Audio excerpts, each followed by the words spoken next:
चैतन्य प्रभु नित्यानंद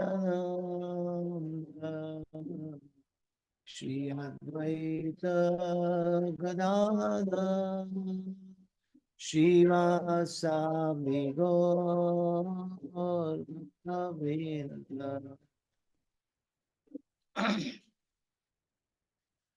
हरे कृष्णा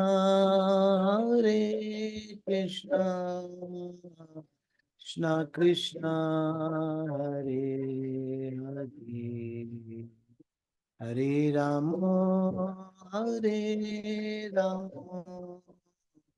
राम राम हरे हरे हरे कृष्णा कृष्णा कृष्णा हरे हरे हरे राम राम राम हरे हरे हरे कृष्णा कृष्णा कृष्णा हरे हरे हरे राम राम राम राम हरे हरे हरे कृष्णा कृष्णा कृष्णा हरे हरे हरे राम राम राम हरे हरे हरे कृष्णा कृष्णा कृष्णा हरे हरे हरे राम राम हरे हरे हरे कृष्णा कृष्णा कृष्णा हरे हरे हरे राम राम राम हरे हरे हरे कृष्णा कृष्णा कृष्णा हरे हरे हरे राम राम राम हरे हरे हरे कृष्णा कृष्णा कृष्णा हरे हरे हरे राम राम राम हरे हरे हरे कृष्णा कृष्णा कृष्णा हरे हरे हरे राम राम राम हरे हरे। श्री श्री हरिनाम संकीर्तन की जय। ग्रंथराज श्रीमद् भगवद गीता की जय। श्रील प्रभुपाद जी की जय। उपस्थित गौर भक्त वृंद की जय। दाय गौर प्रेमा।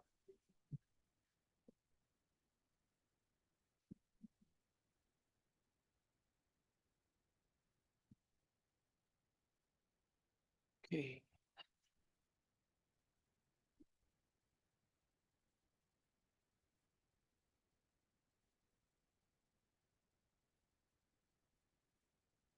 So recite a verse.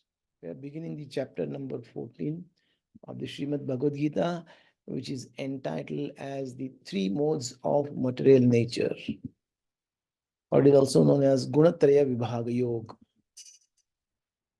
So please recite after me.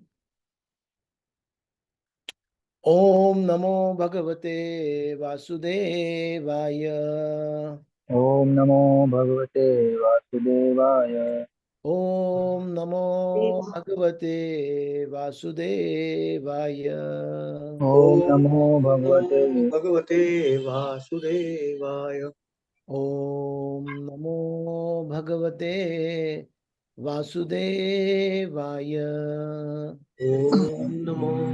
Bhagavate Vasudevaya.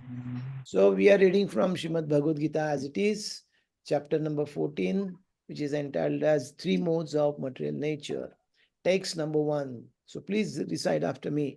Sri Bhagavan Uvacha Shri Bhagavan Bhagavan Vacha Uvacha Param Bhuya Pravakshami Tavam Param Bhuya Bhuya Pravakshami Pravakshami Jnananam Jnanamuttamam Jnananam Jnana Uttamam Yad Gyatva Muniyas Sarve Yajnatva Munave Sarve Param Siddhim Ito Gataha.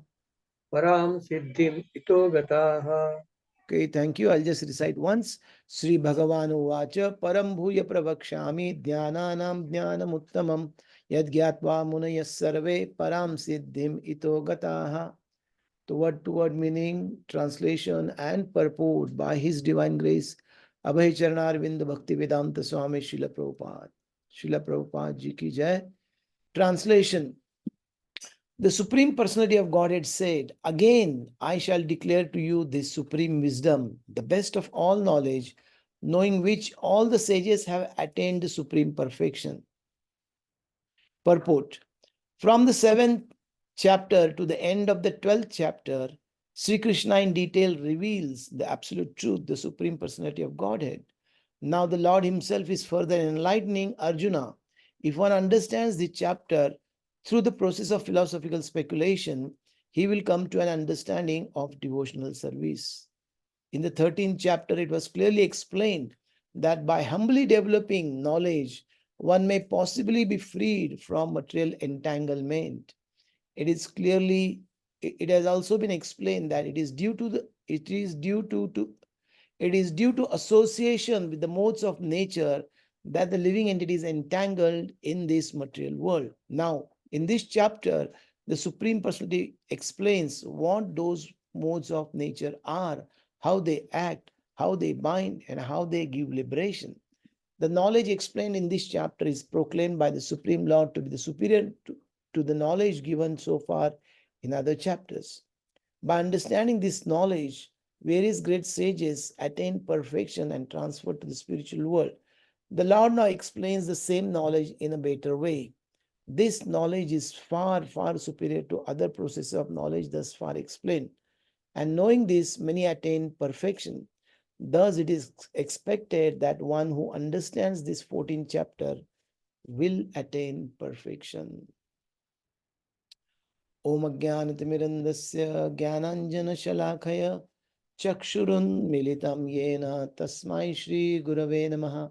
Sri Chaitanya Manobishtam Sthapitam Yena Bhutale Swayam Rupa Kadamayam Dadati Swapadantikam Vandeham Shri Guru Shri Yuta Padakamalam Shri Gurun Vaishnavamsha Shri Rupam Sagrajatam Sahagana Raghunatam Vitam Tam Sajivam Sadvaitam Savadhutam Parijana Sahitam Krishna Chaitanya Devam Shri Radha Krishna Padam Sahagana Lalita Shri Vishakhan Vitamsha Namam Vishnupadaya Krishna Prishtaya Bhutale Srimate Bhaktivedanta Swamin iti namine Namaste Saraswate Deve Gauravani Pracharine Nirvishesha Shunyavadi Pashyatya Desha Tarine Namo Mahavadanyaya Krishna Prema Pradayate Krishnaya Krishna Chaitanya Namne Gauratushe Namaha He Krishna Karuna Sindhu Dinabandhu Jagatpate Gopesha Gopika Kamta Radha Kamta Namostute Tapta Kanchana Gaurangi Radhe Vrindavaneshwari Rishabhanu Sute Devi Pranamami Hari Priye Vanchakalpatarubhasya Kripa Sindhu Evacha Patitanam Pavanebhyo Vaishnavebhyo Namo Namah Jai Sri Krishna Chaitanya Prabhu Nityananda Shri Advaita Gadadhar Shivasadi Gaura Bhakta Vrinda Hare Krishna Krishna Krishna Hare Hare Hare Rama Ram Ram Hare Hare. Mukham karoti vachalam pangum langayate girim yat kripatamaham vande Shri Guru Dinataranam. Sri Chaitanya.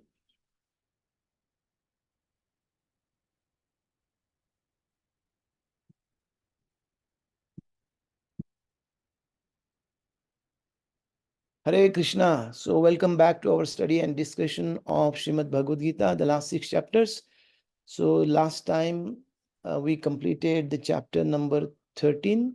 I think we started around 21, 22, where now Lord Krishna is describing about the Purusha and the Prakriti. And in the last or the fourth section of the chapter number 13, we also saw the Jnana Chakshu, how somebody who is equipped with this knowledge or Jnana, since we are discussing the Jnana section, how he is able to see Purusha, Prakriti, their association, Paramatma, etc., etc. So anybody would like to quickly revise any points from the last discussion? Prabhu, yes, Prabhu, I can start. We started with 22. You mentioned that 22 is a Bija Shloka. That's how you describe this particular shloka. And here we discussed about transmigration of body with respect to desire, from how we transmigrate from one body to another body, and how the desires are important factor when we do the transmigration. Okay, yes. Purusha prakrutistho hi bhungte prakriti jan gunan karanam guna sangasyo sad asad yoni janasya. Because of the association with the guna, the jiva is accepting lower and higher species of bodies, bodies in the higher and lower species, and he is situated in the prakriti. Purusha prakrutistho hi. And what he's trying to do is bhungte prakriti jan guna. He's trying to enjoy, trying to extract enjoyment with the help of three modes of material nature. And that bhungte, that enjoying tendency, is the cause of his bondage. That's how it has been explained. And that further bondage will be explained now today in this chapter number 14. Anybody else? Thank you, Prabhuji. Yes, Prasanna Gopal. In the next text number 23, the characteristics of a super soul is given. Upadrashta and Anumanta, the overseer and the permitter. Now, the overseer, like he sees he is not involved in the enjoyment, but the soul is the whatever the fruits of that body, he is only responsible, and he just oversees. And second is permitter. So there we had extensive discussion, and then you asked that why, like if the soul is doing some, like, or somebody is doing some bad activity or the wrong activity, then how super soul is allowing him, permitting it, although it is wrong. So, then we say, and of course we had multiple opinions, and then you lastly said that it is a reluctant permission, not like satisfy, like it is not it's a reluctantly he approves, but not willingly. So just like a child, the parents allows child to take the mobile, although they don't want. Okay, yes. Thank you, Prabhuji. Yes, very nice. Thank you. Yes, Arun Prabhuji. One point I liked in 13, Hare Krishna. One point I liked in 13.22, which was Bij Vakya. You told that Srila Prabhupada says that practically one should plan the life in such a way that one should be fully available in the last 15-20 years fully for devotional service. If they are not able to engage full time in devotional service at this point of time. So that point I liked. And then, of course, 13.23, Prabhuji said, after that, it seems like then Krishna tells that one who understands this three, like in 13.24, that what is the result of understanding these three things in detail. So one will not take birth again here. And then in 13.25, then who, like, let's say if the question is asked that who all people are there will not take birth again, or who will be able to do this, then different types of transcendentalists, different categories were discussed in 13.25. The shloka translation goes, some perceive the soul within themselves through meditation. So we discussed the example of Dhruv Maharaj, and others through the cultivation of knowledge. So there we saw autistic Kapil and the Lord Kapil. So autistic Kapil just deals with 24 elements, but then when we discuss the philosophy of Lord Kapil to Devhuti Mata, there two more elements, Atma and Paramatma, they are added. So in this way, and still working through the without fruitive desires. And this is the third category that is discussed, that is told by Krishna in 13.25. And then we have started the discussion on Gyan Chakshu from okay, after that, among the three in 13.26, Krishna says that Bhakti Yogi is the highest, because that may be a general question that who is the best. So Krishna himself answers that Bhakti Yogi is the best. And then the discussion of Gyan Chakshu has started from 13.27 up to the end of chapter 13.35. And then Okay. there were many things. Okay. Okay. Now let me come to the main point. Very good. Thank you. So almost you covered everything till this point now, all of you. So the main shloka which we discussed last time was about this 13.32, where there was a long winding discussion about anaditvat, nirgunatvat, paramatmayam, avyam, sharirasthopi kaunteya na karoti na lipyate. Can somebody please say your understanding in short? I mean, anaditva is actually is anadi that we discussed earlier also many times. Nirgunatvat means the soul, how the jnani who's equipped with the knowledge is seeing at the soul, who is sharirasthopi, although is situated in the body. It is talked about being the conditioned soul. Although it is situated in the body, it is nirgunatatvat. Actually, by its nature, it is beyond the three modes. It is Satchid and Ananda. Okay. And Paramatmayam. Paramatma means we said it is not for Paramatma, it is for Parama Atma, who is transcendental to the body, although he is situated in the body. And is Avyayam, he is actually eternal. That also we saw many times in Bhagavad Gita. Now the main attributes here is na karoti na lipyate. He actually does not do anything and is not entangled. So what is your understanding about these two words? Please tell me. Anybody can please tell me in short. Na karoti na lipyate. Because I thought maybe I was not able to explain this properly. So na karoti, what is na karoti?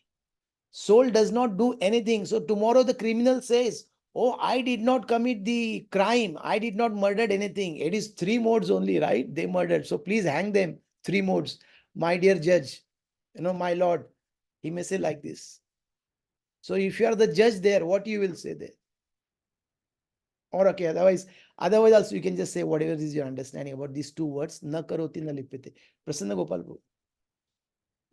Yes, actually, Prabhuji, you said na karoti means actually it is done through the senses, okay, and the mind and the combination of mind and senses. But as the mind and senses and the five gross and subtle elements belongs to the soul, so the responsibility goes to the soul.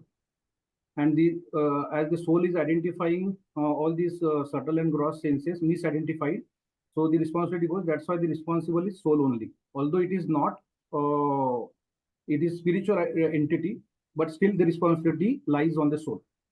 Okay, perfect. Yes. So we are not saying here about the responsibility. We are not saying, oh, soul is not responsible. Otherwise, sometimes the devotees ask, oh, okay, if he does not do anything, then who does it? And if he's not getting entangled, na karoti na lipyate, then who's getting entangled? It is the soul only is getting entangled. It is soul only is the doer. The responsibility lies on him only. Lord clearly says in 5.15, I'm not responsible for his good and bad activities. Okay. Now, if you say, Prakriti responsible. How can Prakriti be responsible? Because Prakriti by its nature is inert. Prakriti cannot think, Prakriti cannot desire. That attribute is there only for the jiva or the soul only. So it is the responsibility, it is no doubt about it. But now here the discussion is about not who is responsible, it is about the Jnana Chakshu. How a Jnani equipped with the knowledge of Purusha, Prakriti, and Kshetra, Kshetrajna, etc. Both the Kshetrajna and the Kshetra. The body, the soul, and the individual soul and the super soul. One who has a proper understanding of that, how he sees that here the emphasis is based is on the material nature. The soul is Sachidan Ananda. He will not eat stool, he will not eat Rasagulla, nothing.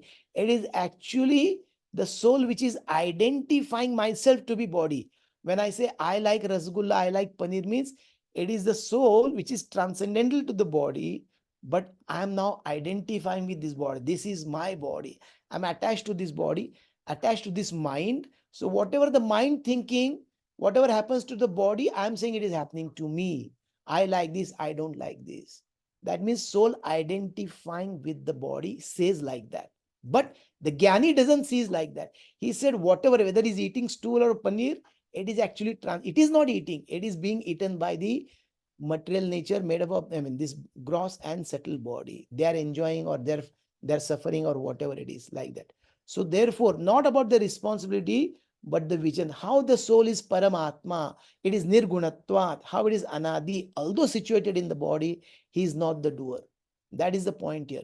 The same, I mean, many other verses also it has been said that we saw that na 3.27. What was that? Prakrute kriyamanani gune karmani sarvasha. They are doing means their emphasis. It is desire of the soul only. Soul only is responsible. But now the emphasis is, oh, it is executed. Soul can only desire. Soul cannot, or the soul identified with the material mind will have material desires. The actual soul, which is Sachidananda, he will not have any material desire. He will not have any material, he cannot do any material activity like that. But now because it is identifying, just like, for example, this is my house, this is my laptop, this is my mobile, this is my car, new car I have purchased. I'm so attached to this new car. Any small scratch happens on the car, it as if the scratch is on my body or the scratch happens on my heart, right? I have purchased a new car. I take the car to the street. I park it by the roadside. I go to the shop by the roadside and I'm purchasing something. Suddenly I hear a thud, big noise. Oh, my heart is palpitating, right? I just turn around and see. Now there are two possibilities. One is my car is being smashed by some other vehicle, or somebody else's car is being smashed. So what are the reactions in first and second case? Please tell me first. What happens in the first case? What happens in the second case? And why? Why the reactions are different? If it smashes our car, then Yes. we feel bad.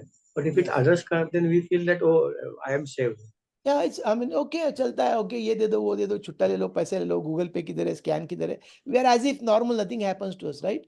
But if it is my car, then I actually am so miserable, right? I'm having a great shock. Now, actually anything has happened to you, anything, anybody has hit you or anything like that.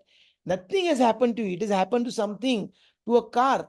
But because I'm identifying it is my car, therefore I have more, I mean, I have misery or happiness. It is my car, new car, I'm very happy. It is being smashed, I'm very miserable. If it is somebody's car being smashed, I don't feel anything. I just continue my life as it is. The same thing, whether it is my car, it is my child, it is my husband, my wife, my house, my mobile, whatever my we say, that identification when it is there, then we identify with the associated sukha and dukkha also. So that is one part about the identifying. The soul is actually beyond all these things, but is identifying. Therefore, I say, I do it. I have done it like that. Actually, I have not done it. It is Prakriti Pramani Sarvasha. They are only executing, but because now I'm identifying, I say, I'm doing it like that. Just like I said, somebody is carrying the bottle is being carried by the hand. Is the hand actually carrying? The person only is carrying. But we say just to show the function of the hand. So similarly, the function of Prakriti is being highlighted here. That prominence of her function is being highlighted. Therefore, it is being said. And na lipyate means it is not entangled. So this may be a little difficult. So other acharyas, they explain it. It is not contaminated. It always remains transcendental, nirguna tattva. That soul remains beyond the three modes only. That is its nature.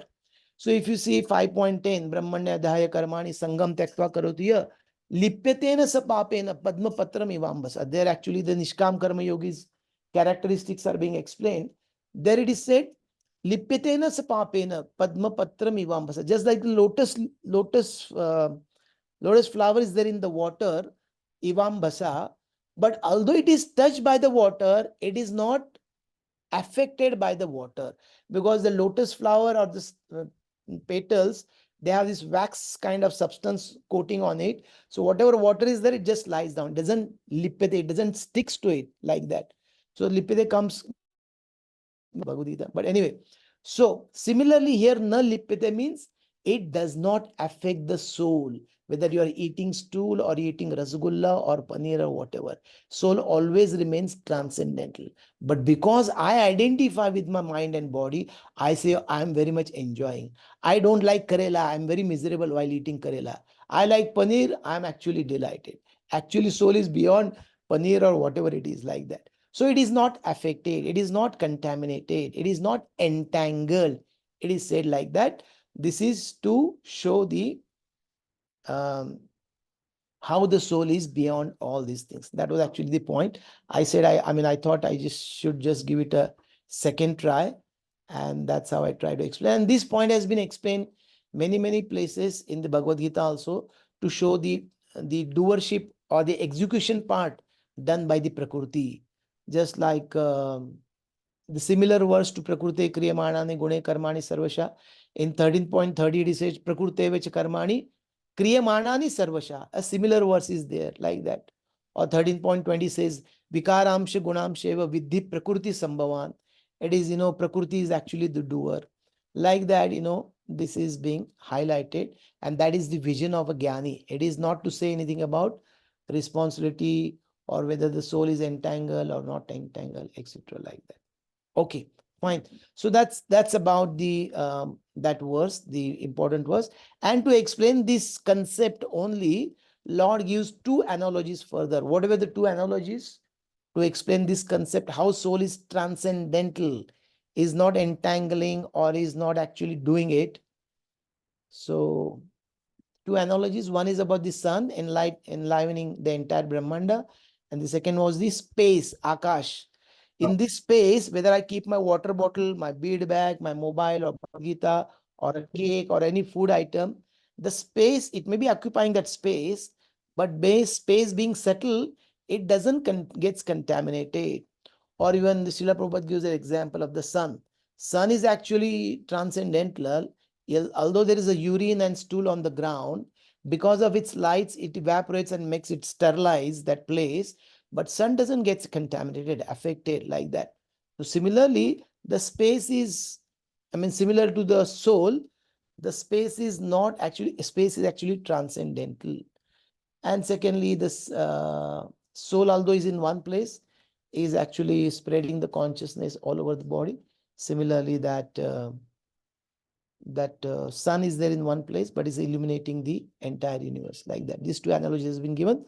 And then the Falashruti, if you understand these three things, Prakruta, Purusha, or the Kshetra and Kshetrajna properly, then what is the effect? We can transcend like that. It is being said there. Now, beginning with the 14th chapter, what is the connection?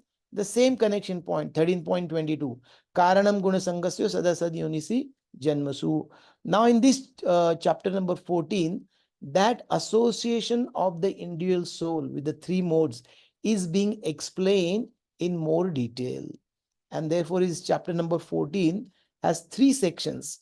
These 27 verses are there. So 999, these three sections are there in chapter number 14. First 9 verses, they will talk about the conditioning of the soul by the three modes. Okay. The next 9 verses, 10 to 18, they will talk about the effect of conditioning of the three. And the last 9 verses, in 19 to 27, they will talk about transcending the modes, how we can become gunatita, how we can go beyond the three modes, beyond the shackles of three modes. So that we will be discussing, and how these three modes actually limit and shackle the transcendental soul. That is being actually explained in this particular chapter. So we'll go to where we are now into the first verse, and we are into the first section, conditioning of the soul by the three modes. So the first 2 verses, Lord Sri Krishna will glorify the knowledge which he is going to speak now. And then he will explain how this Purusha or the imitating Purusha or the individual soul comes in contact with the Prakriti that we saw earlier also. Their combination is Anadi, but how it is facilitated facilitated by the super soul or the Lord, that he will explain. Jiva's contact with the Prakriti, 3rd and 4th verse. And then 5th, 6th, 7th, 8th, 9th, these 4, 5 verses, how the modes actually bind or condition, and that conditioning is actually explained. Okay, so this first 9 verses. So the first verse we saw, Sri Bhagavan Uvacha, Param Bhuya. Bhuya means actually again. This again I'm going to explain. What? Pravakshami, I'm going to explain. Jnananam Jnanam Uttamam. The topmost of all the knowledge. Jnananam Jnanam Uttamam. That which is best of all the knowledge. I'm going to explain now. And what is going to be the effect? Yat gyatva munaya sarve. By knowing which, the best of all the knowledge, munaya sarve, many sages, what happened to them? Param siddhim ito gataha. They have attained the perfection. Like that is saying. Like earlier also, after telling 4.9, what is that verse? जन्म कर्म च मे दिव्यम एवं यो वेत्ति तत्वता त्यक्त्वा देहम पुनर्जन्म नैति मामेति सो Arjun. After explaining this, Lord Krishna explains in the next verse 4.10 that how vitaraga bhaya krodha manmaya mam upashita baho jnana tapasa puta mad bhavamagata. How many souls in the past, bahavo jnana tapasa, by gaining this knowledge about me, my janma karma, how it is divya, bahavo jnana tapasa puta mad bhavam agata. They become purified, puta, and mad bhavam agata. They attain to my nature. Punarjanmana vidyate. Yad gyatva, what is that? Janma karma cha me divyam evam yo vetti tattva tyaktva deham punarjanma. No. After quitting the body, they will not have punarjanma, but where they will go? Mameti so Arjuna. They will come back to me. So something similarly, Krishna will tell in the next verse also. Okay. So here Srila Prabhupada writes in a very interesting line here, which we will try to discuss now. Now the Lord himself is further enlightening Arjuna. If one understands this chapter through the process of philosophical speculation, he will come to an understanding of devotional service. So what do you understand by this? Understanding this chapter by process of philosophical speculations. Many times Srila Prabhupada, you must be knowing, right? He actually condemns the speculation or philosophical speculation also sometimes. But here he's saying we have to understand through philosophical speculation, process of philosophical speculation. So any understanding about this? There are two things. One is a mental speculation and second is philosophical speculation. So can somebody say, what do you understand by this, or what Srila Prabhupada is trying to say? Yeah, please raise your hand, Kishore Madhav Prabhu. Yes, you can say now. Mental speculation is our own understanding and impression, and philosophical speculation taking guidance from senior acharyas and gurus. Okay, very good. Thank you. Yes, Arun Prabhu. So I was also saying the same thing almost. Okay, fine. Thank you. Anything different, Prasanna Gopal Prabhu, or same thing? Yes, philosophical speculation is like the knowledge coming from the distributed succession, and we may not have experience, but we can understand theoretically right now. But it can be understood in our practice as and when we keep on performing devotional service. Okay, fine. Yes, correct. So when Srila Prabhupada sometimes condemns speculation or mental speculation, or sometimes the word may come as philosophical speculation, those, especially because we are discussing Jnana section now here, those who are Jnanis, they have this tendency of philosophically speculating. They may, give support of the other verses from the Shastras, Upanishads, this, that, but they are not following the proper parampara, and they actually misguide the people. And they actually do, on the pretext of philosophical speculation, they will do mental speculation only. They will distort the meaning of it. But whereas philosophical speculation means that which is coming in the parampara as per the Guru, Sadhu and Shastra. So there is a scope for speculation, but that should not change the Siddhanta. That should not say, God and Jiva, they are one only. like that. That should not, that the basic Siddhanta should not be misunderstood or misguided. That should remain intact. But you still have a because Srila Prabhupada says Lord Krishna's sentences or his, whatever he says, that can be interpreted properly under the purview of Guru Sadhu Shastra in different ways. Sometimes, many times we'll see, many different acharyas, they give different meanings to the same verse. And it is not that one is correct, another is wrong. The different meanings can be also correct also. So that is actually philosophical speculation. So His Grace Bhurijan Prabhu, he writes in the Surrender Unto Me, he says, here philosophical speculation refers to hearing from bona fide sources and then using one's intelligence to understand what has been heard. So we have to use our intelligence also and then try to understand what we have heard from the bona fide sources. Just like the famous example Prabhupada gives of the mental speculation. The first verse of Bhagavad Gita,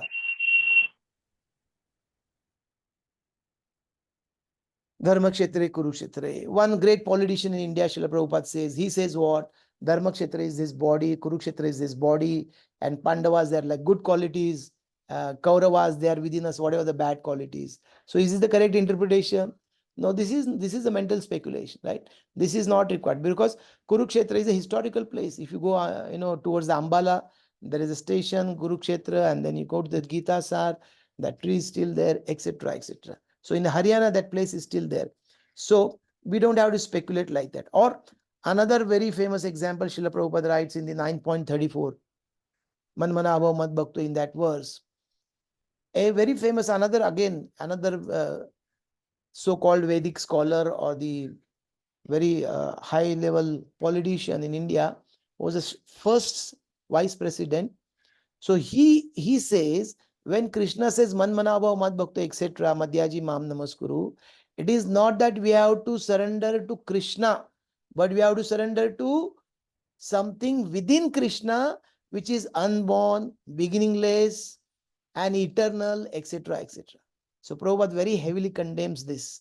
And he says, these philosophers, they actually, unscrupulous commentators, they actually distort the meaning and divert the readers or the followers like that. So that is actually very, very greatly condemned, and that's actually mental speculation also, that we can say. And on the other hand, as I said, philosophical speculation means this same verse, 13.32, Anaditvat Nirgunatatvat Paramatmayam Avyayam.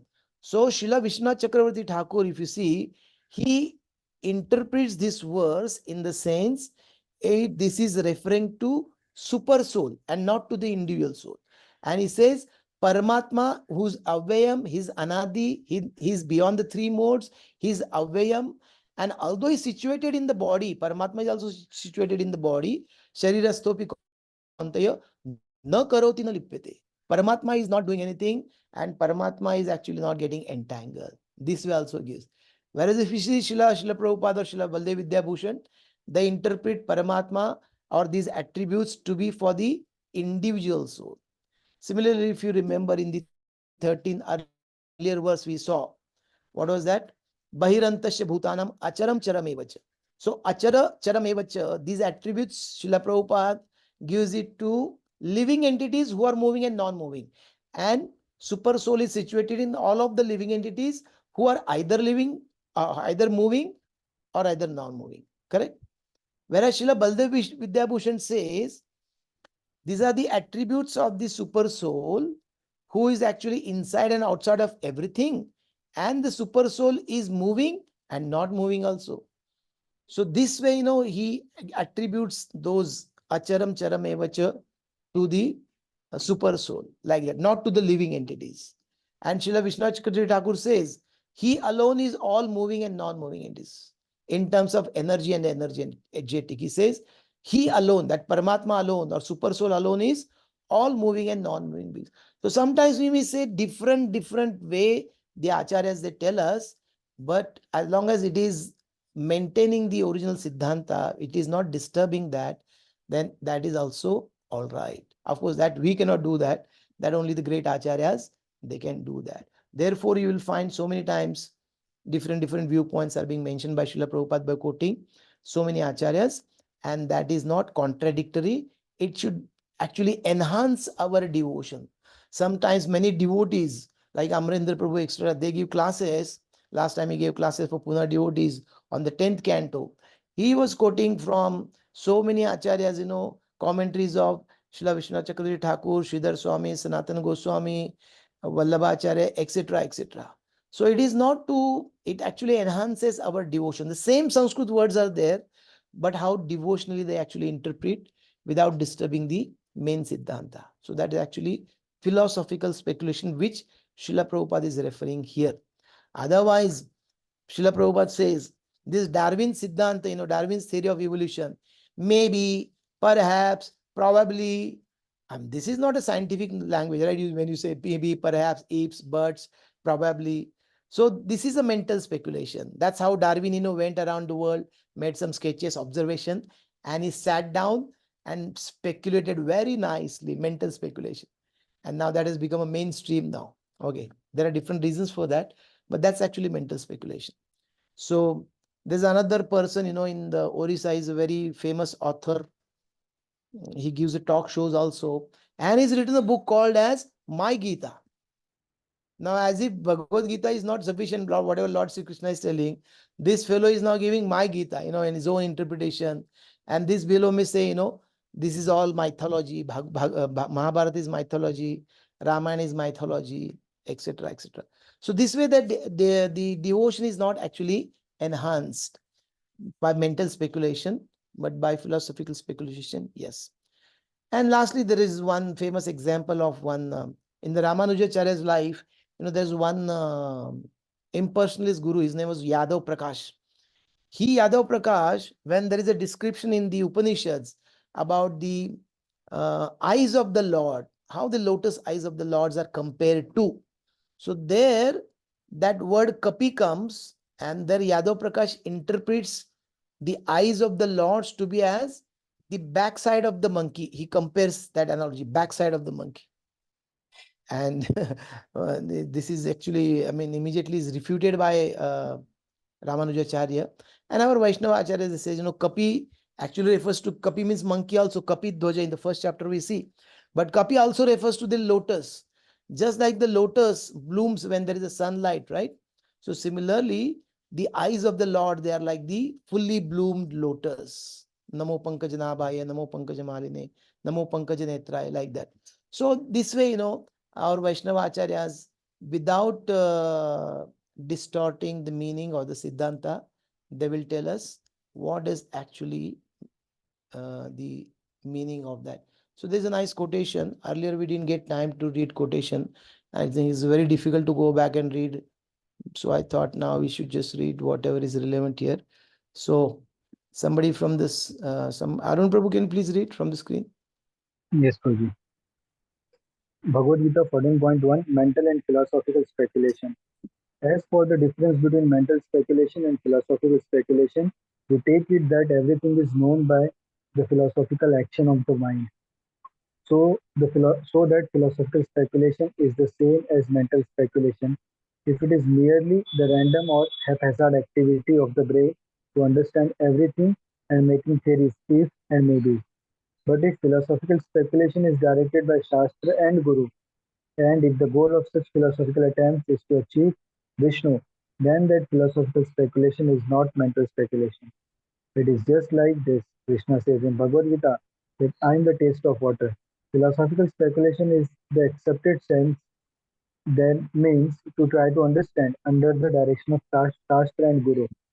Just how Krishna is the taste of water, the points of Bhagavad Gita, though they are simple and complete, can be understood from unlimited angles of vision.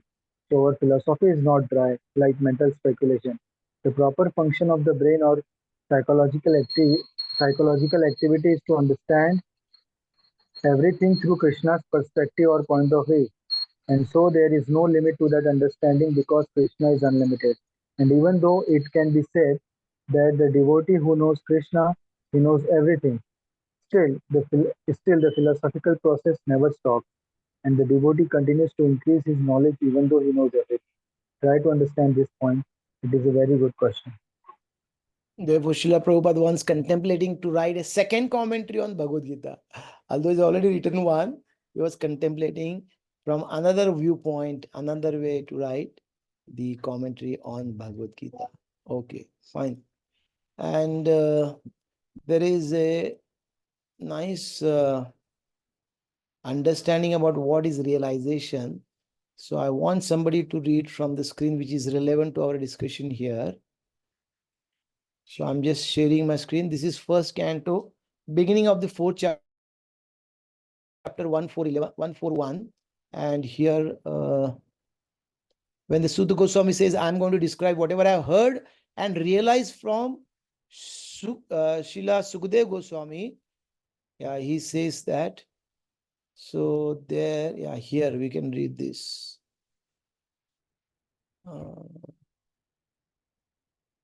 Okay, here, this highlighted portion. So somebody else can please read. Yes, Prerna Mataji, can you please read?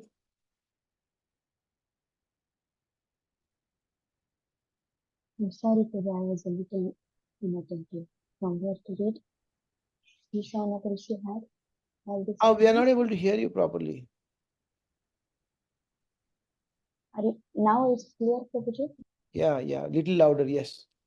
Prabhuji, sorry, I was a little inattentive. Is it from between learned non-perfect right? Oh, Sri Shaunaka Rishi has a, are you able to see the highlighted portion of the purport? Yes, Prabhuji, I will read it. Sri Shaunaka Rishi had all these qualifications, and thus he stood up to congratulate Sri Shuta Goswami, when he expressed his desire to present Srimad Bhagavatam exactly as he heard it from Sukadeva Goswami, and also realized it personally. Personal realization does not mean that one should, out of vanity, attempt to show one's own learning by trying to surpass the previous Acharya. He must have full confidence in the previous Acharya, and at the same time they must realize the subject matter so nicely that he can present the matter for the particular circumstances in a suitable manner. The original purpose of the text must be maintained. No obscure meaning should be screwed out of it, yet it should be presented in an interesting manner for the understanding of the audience. This is called realization. Okay, so I thought that is relevant to our discussion here on the mental and philosophical speculation. So now coming back to this 14.1, Param Bhuya Pravakshami. I'm going to tell you again that transcendental knowledge, Bhuya, again. Why again? Because this knowledge has been described earlier. Where this knowledge has been described earlier, just like we saw 13.22, Purusha Prakriti Stohi Bhunkte Prakriti Jan Gunan. So there is no discussion about the Prakriti and Jiva. So therefore, I'm again. The knowledge about the three modes is being discussed any other earlier chapters. Do you know? Any other chapters, three modes have been mentioned? Any verse you remember, or without remembering the verse also? You can just tell. Prakriti Kriyamanani Gune Karmani Sarvesha. Yes, in the third chapter, Prakriti Kriyamanani, 3.27. Yes, any other? Traigunya Vishaya Veda, Nistaregunyo Bhava Arjuna in the second chapter. Yes, Mukund Patru. I think in 7th chapter, Daivi Gunamayi Mama Maya Durtya. Yes, Daivi Esha Gunamaya Mama Maya. Just a verse before that, 13th verse. Tribhir Gunamayer Bhaver, Ebi Sarvamidam Jagat, Mohitam Nabijanati, Mamebhya Param Avyam. So by deluded by the three modes, people, they do not understand me, that I am beyond the three modes. That's what Krishna says. And then he goes on to explain Daivi Hesha Gunamai, next verse, like that. So therefore, it is being said, Param Bhuya. Bhuya means again I'm going to tell that. Now, okay. But Jnananam Jnanam Uttamam. So it is the best of knowledge, all knowledges. So that does that mean this Jnana section is better than what has been explained in the Bhakti section in the middle 6 chapters? This is the best of all knowledge. Jnananam Jnanam Uttamam. So any clue about how to understand this? So this means Not that this knowledge about the three modes is superior to knowledge given in chapter number 7 to 12, etc., of bhakti, etc., like that. But better than earlier, best of all knowledges means whatever I spoke about in relation to the three modes earlier in all the earlier chapters, better than that, now I'm going to talk about the jiva and prakriti, their entanglement, and how one can be freed basically from that entanglement, that I'm going to speak now. Therefore, it is jnananam jnanam uttamam, because in 14.26, Krishna is going to say, I mean, the last 9 verses, Krishna is going to talk about how to become Gunatit. Arjuna will ask a very nice questions. His characteristics of somebody who's Gunatit, how to transcend, etc. So that time Lord will speak and he will say, Mamchayo evicharena bhakti yogena sevate sagunan samatite brahma bhuyaya kalpate. Okay. So therefore it is like this. Fine. So next verse now, 14.2. Now again the glorification continues in this second verse also. Idam jnanam upashritya mama sadharmyam agata sarge api no upajayante pralayana vyathanti cha. Please read. Yes, Sundari Palika Mataji, can you read translation? She messaged me that she cannot read. She is in library. Okay, Aruna Mataji, can you read? Yes, Prabhu.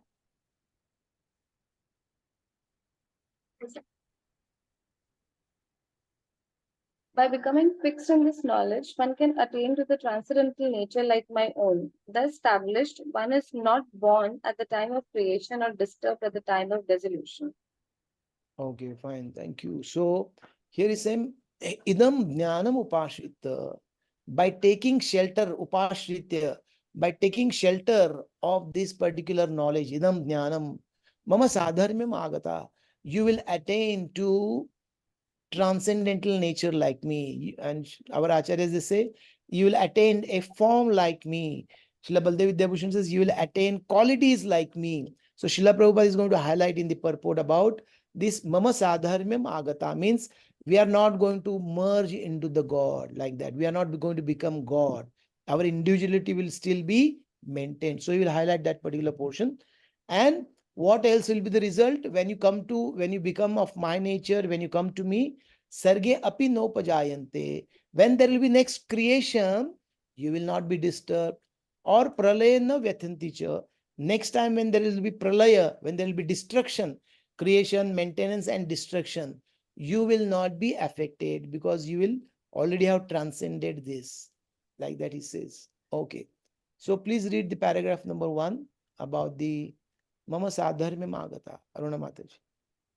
Yes, Prabhu.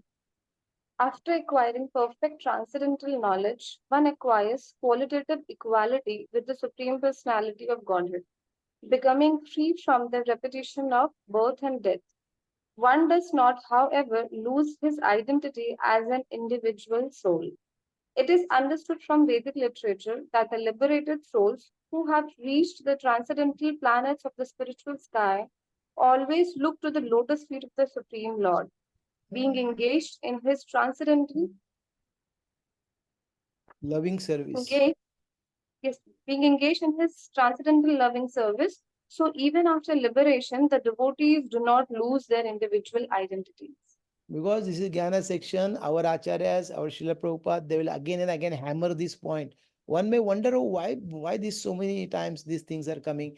Individuality does not lose his identity. Because the others, they misinterpret like that. So therefore it is being said like that. Devotees do not lose their individual identities. So any other places in Bhagavad Gita, Lord has the highest authority, he has mentioned this, that our identity remains individual all the time. We discussed this last time also. Mamevansho Jiva Loke Jiva Bhuta Sanatana. We always remain Sanatana. It's not that, now we are individual, now later on we'll become merged. No. And that famous verse, second chapter, 2 point, न जायते म्रियते वा कदाचित्. okay. But 2.12, just before Dehinosmin Yathadehe, that verse which says, how it starts? 2.12.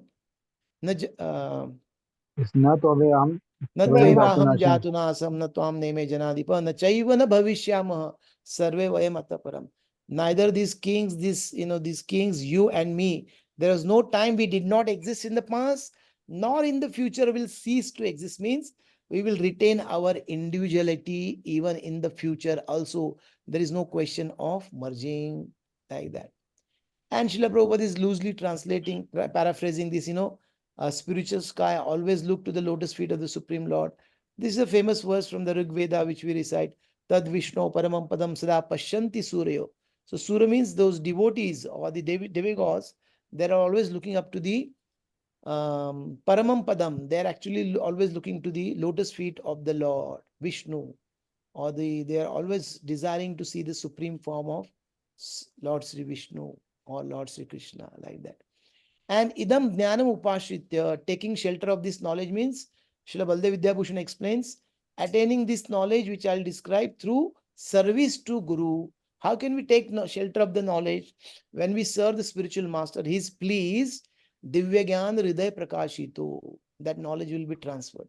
In the IT we have this KT, knowledge transfer, very famous word, KT. But this KT in the Vaishnava culture happens in a little different way.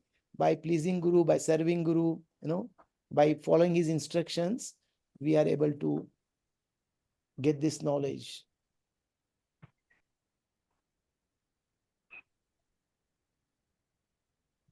Okay.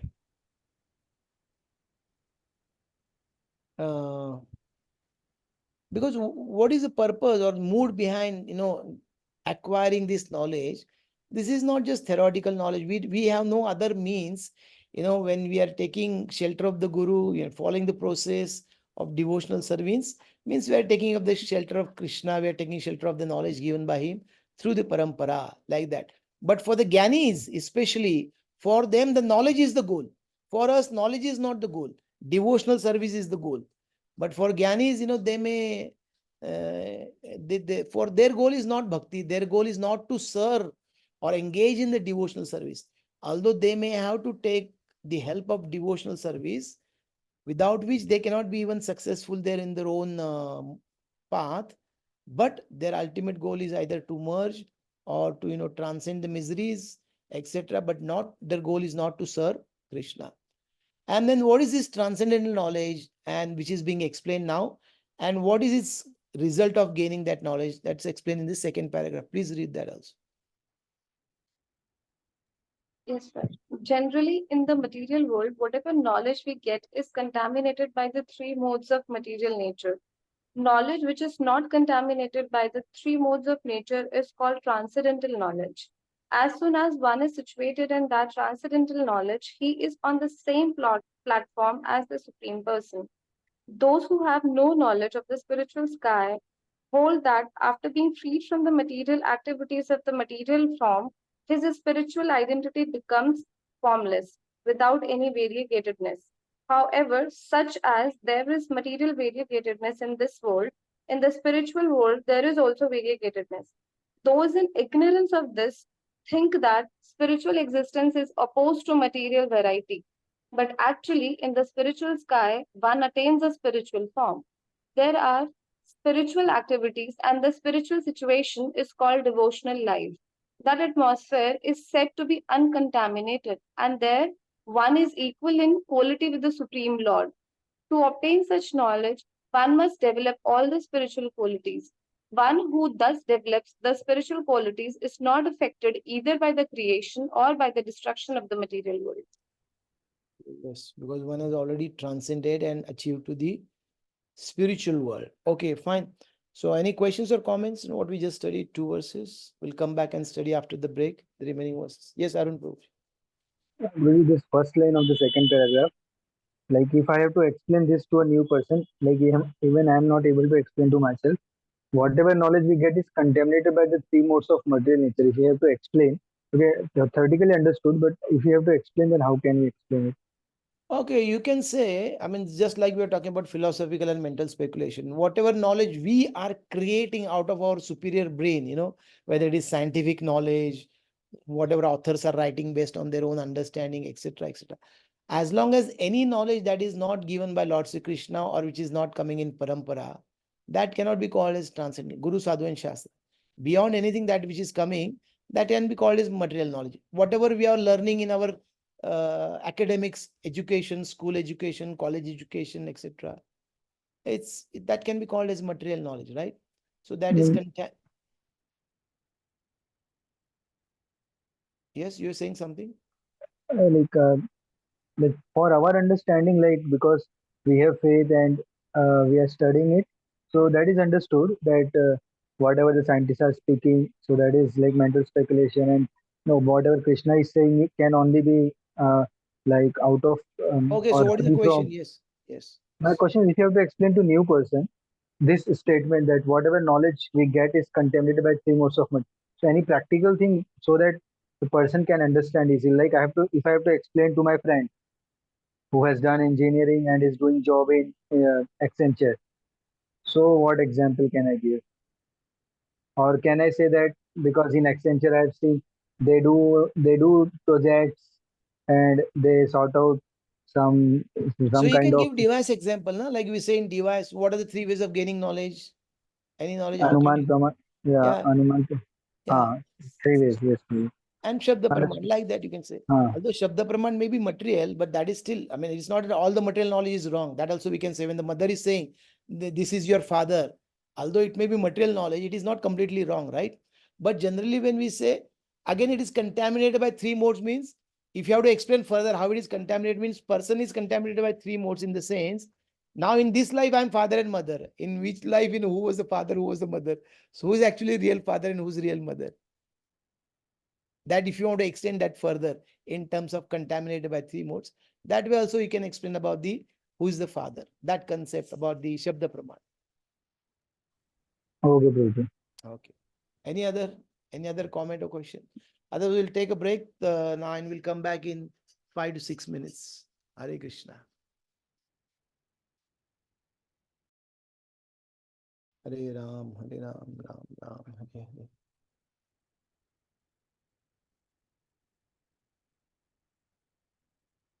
So we'll go to the next text now, 14.3.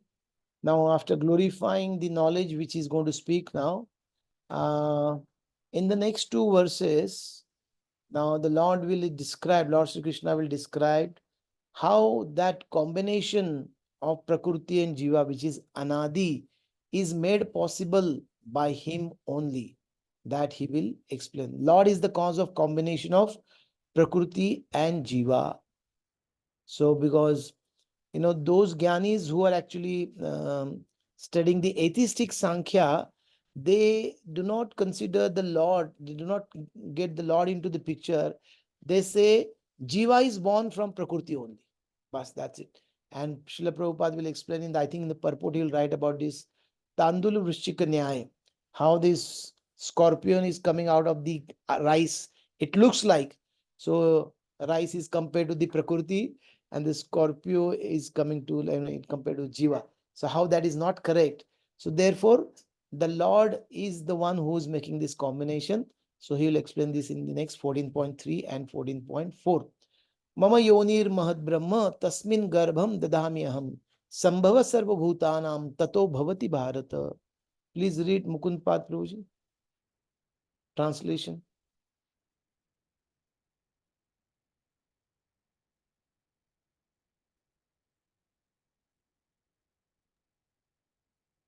The total material substance called Brahman is the source of birth, and it is that Brahman that I impregnate, making possible the birth of all living beings, O son of Bharata.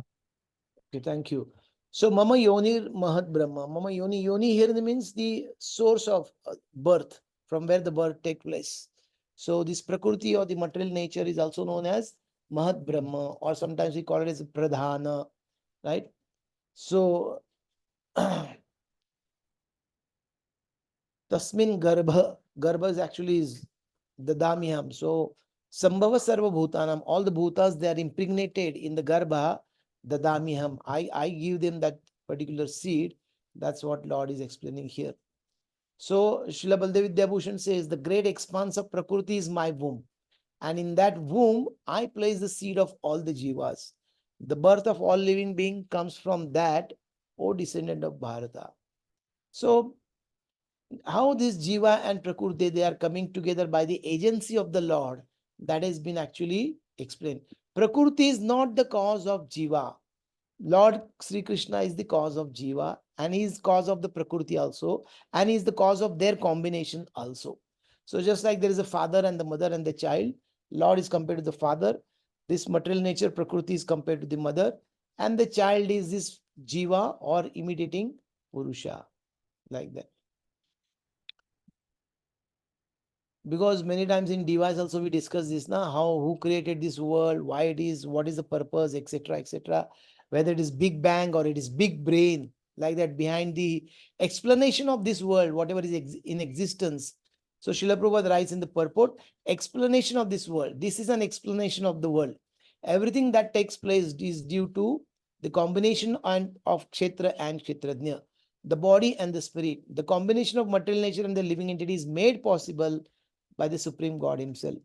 The Mahat Tattva is the total cause of total cosmic manifestation, and that total substance of the material cause, in which there are three modes of nature, is sometimes called Brahman.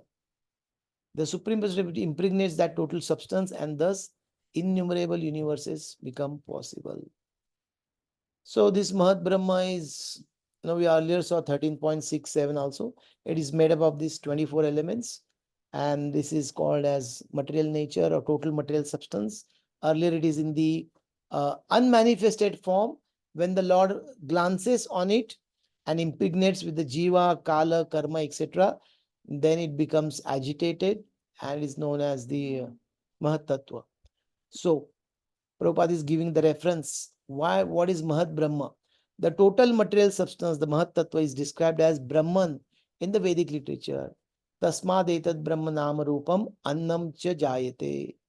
So this means Tasmad etad Brahma. This Brahma becomes nama rupa annam. This Brahma only becomes later on name, form, and food, etc., etc. So the Supreme Person impregnates that Brahman with the seeds of living entities.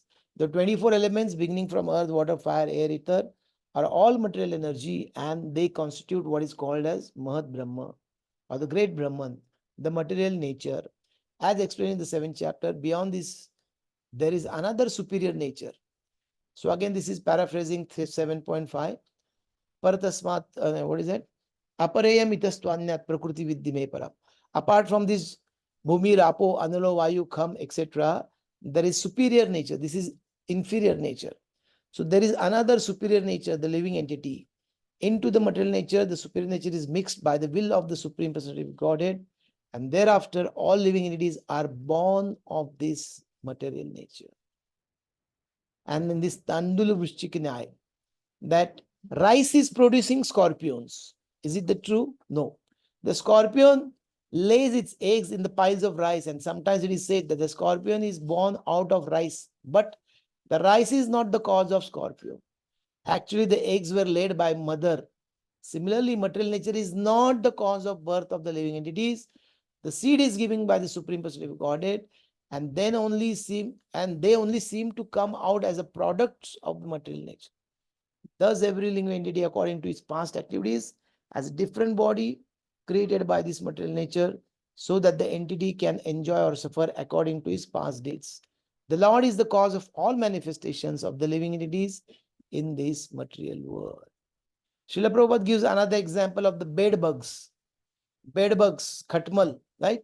So the bed bugs appear to come out of the bed only, right?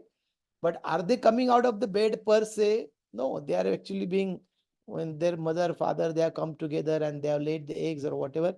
And that's how they're born in the bed. And they seem to be coming out of the beds. Therefore, they're called as bed bugs. So it's not actually the thing. So these atheistic Sankhya philosophers who consider only these 24 elements, then they try to explain the existence of the jiva in that particular sense. Now, how this jiva came into the prakriti, Krishna is the father, he emphatically says, Aham bija prada in the next verse, 14.4. Sarva yonishu kaunteya murtaya sambhavantiyam tasam brahma mahadyonir aham bij prada pitaha. Please read. Anuradha Mataji, can you read? Translation 14.4. Prabhuji, actually, I don't have Bhagavad Gita. I'm out of station. You are not having Bhagavad Gita. Okay. Now, Bhakti at Lila. present, yeah. Okay. Bhakti It's Lila at Mataji. home. Okay, fine. No problem. Yes, Prabhuji. It should be understood that all species of life, O son of Kunti, are made possible by birth in this material nature, and that I am the seed-giving father. Okay. So can you read the purport also, small one? Yes. In this verse, it is clearly explained that the Supreme Personality of Godhead, Krishna, is the original father of all living entities. The living entities are combination of the material nature and the spiritual nature. As such a living entities are seen not only on this planet, but on every planet, even on the highest where Brahma is situated. Everywhere there are living entities. Within the earth, there are living entities even within water and within fire. All these appearances are due to Mother material nature and Krishna's seed giving process. The purport is that the material world is impregnated with living entities who come out in the various form at the time of creation according to their past state. So the same point is being explained here. How Krishna is the father and the Prakriti is the mother. So you can continue to read this quotation by Srila Prabhupada from Srila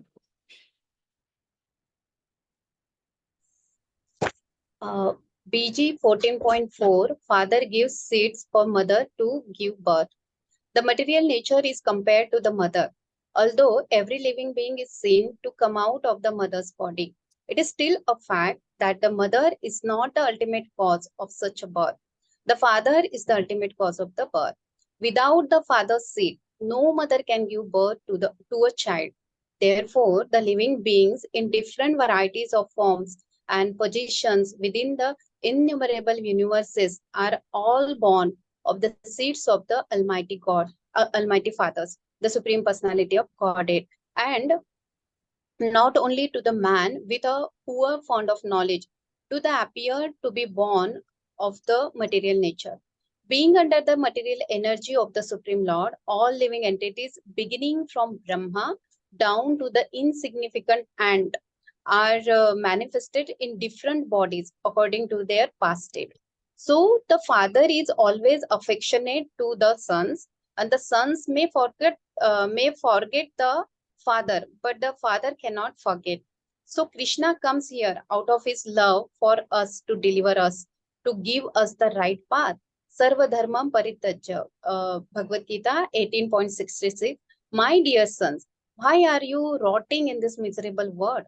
You come to me, I will give you all protection. You are the son of the Supreme. So you can enjoy life very supremely, very magnificently, without any death. Why are you rotting? This is Krishna's mercy. So Srila Prabhupada explains this point here again, emphasizing that it is not born of the material nature, although they appear to be like this. But without Krishna, neither the material nature, Prakriti is possible, nor the birth, placing them in the womb of material nature, that is also possible. And this father is not only just a father, he is a very loving and kind father, and is coming from time to time to deliver us, to give this knowledge through Bhagavad Gita, through the Acharyas, etc. He comes as Lord Chaitanya Mahaprabhu and teaches us like that. Okay, now the next 14.5 onwards. So this was about the first 4 verses about the glorification of the knowledge, and also how Krishna says, it is me who is the cause of the combination of Anadi Jiva and Anadi Prakriti. How they come together? I place them in the womb of the Prakriti, the Jivas, according to their past activities, like that. So now begins the actual discussion of the 3 modes. So he is going to describe the 3 gunas, their characteristics, and how the Jiva becomes conditioned by the 3 modes. That's being explained here. 14.5. Sattvam rajastama iti guna prakrti sambhava nibadhanti mahabaho dehe dehi namavyayam. Please read Nagna Jitai Priya Mataji.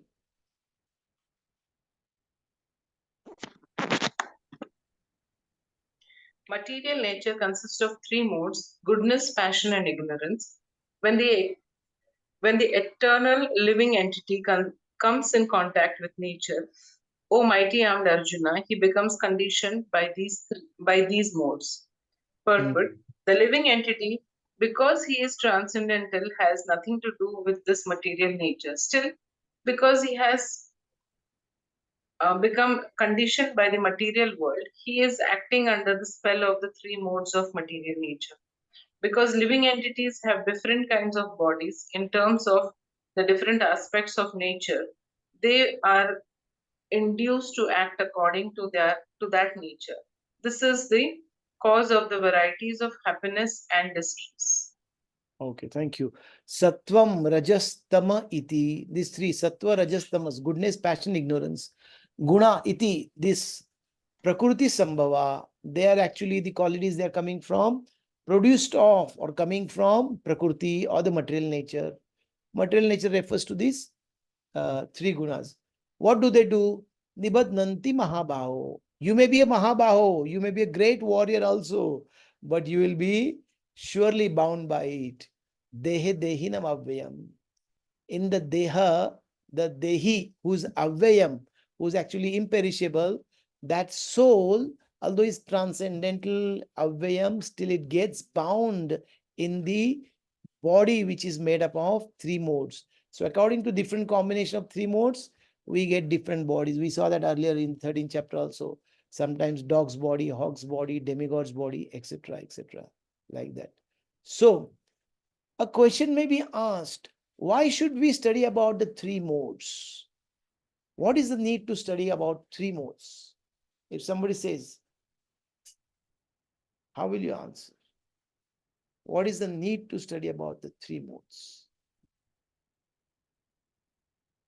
Because it is given in the Bhakti Shastri, Bhagavad Gita, last section, we have to study it.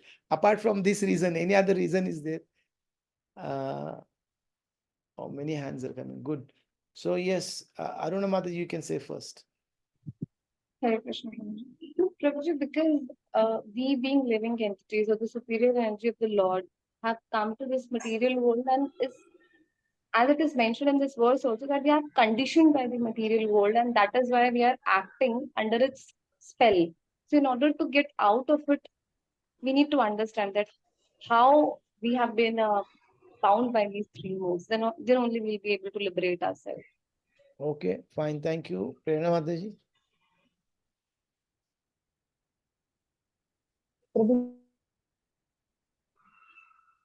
Dominated by three modes of material nature. Our actions Are are also others are affected able to by. hear her? I'm not able to hear her.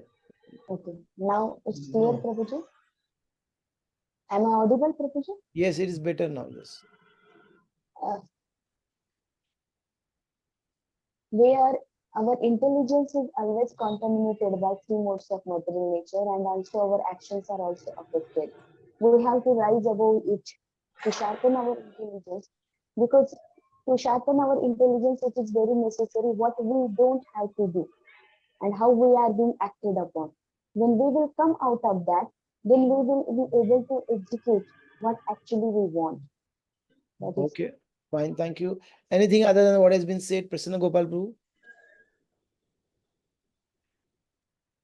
I could not hear what Prerna Mataji said, maybe same, I don't know. I say that all our actions and reactions are the cause, like the result of the three modes of nature. And we are always interested in why this is happening and why like there are so many whys in our life. So the basic is that we are controlled by three modes. And unless we come out of these three modes, we don't understand the reality. And of course, as per the Shastra, we have to transcend these three modes and to understand the Lord. Then only we can go beyond this material world. Okay, fine. Thank you. Kishore Madhav Prabhu. Yeah, it's the same. By comparative study, we can gradually progress from the other mode towards Sattva mode. Okay, fine. Thank you. Arun Prabhuji. Last. As the question was, what is the need of study? So either one is aware or not aware. that he is in certain modes. So one is there, and because we all want happiness, and after studying this, we can understand how to get real happiness and attain our real nature. Therefore, we should study. Okay, okay, fine. Yes, very good. So this is correct. All your understanding is absolutely correct. And actually, I find it very fascinating that you will never come to know about the three modes anywhere else in any other than the Vedic scriptures. Any other religion you take, they will not talk about the three modes because they are first of all they are so subtle. uh, like we compare these three modes to the three shackles: golden, silver, and rajas, tamas, and what is it, goodness, passion, and ignorance. Sattva, rajas, tamas compared to the golden, iron, silver, and iron shackle, like that. So Krishna, whatever he manufactures, it is so once Maharaj was saying how this ordinary jail, they have big walls, and they have big chains and big locks, and fence, barbated fence, and some electric current going through, and some security towers, people, security personnel with guns. They're standing and they're seeing if anybody's trying to escape through this jail. But when Krishna manufactures this jail of material world, it is so fascinating that everybody appears to be free. Nobody is shackled like physical shackles, right? And everybody appears to be free, but the most fascinating part is nobody's trying to escape from here. Everybody's so tightly bound here. They are not aware of the subtle things which are actually binding them. So this is actually given by Krishna, and in our Vedic literature also. Nowhere else you will get this find. Although we may find people without their knowledge also, just like their moods are swinging. अभी ये खाने का mood नहीं, अभी ये खाने का mood हो गया, वो करने का मूड हो गया. This mood is coming from where? This mood is coming from the modes only. From the modes only the moods are coming. Whether you are having goodness or passion and ignorance, you will exhibit different moods. Our lifestyle, these, that, everything. And as far as bhakti is also concerned, even if you say bhakti, can bhakti be practiced? Can bhakti be in the goodness, passion, and ignorance? We are trying to transcend the three modes, right? How to transcend the three modes? By doing bhakti. But can bhakti be also in the goodness, passion, and ignorance? This is my question. Yes or no? Yes, Yes? yes. Yeah, Mataji is saying yes. No, Prabhuji. No. Somebody saying no. Somebody saying yes. Kishore Madhav Prabhu. Yes. Yes, Yes. Prabhu, it can be in yes. Yes. Prasanna Gopal Prabhu. Yes, yes. Yes, yes. Arun, it's double S, confirmation. Arun Prabhu. Like my understanding is bhakti is always transcendental, but because we are in modes of material nature, we impose that material nature while practicing the limbs of bhakti. But once we get out of it, bhakti is always transcendental. It is not under modes, but we practice it under modes. Okay, yes, this is correct understanding. Correct, yes. Bhakti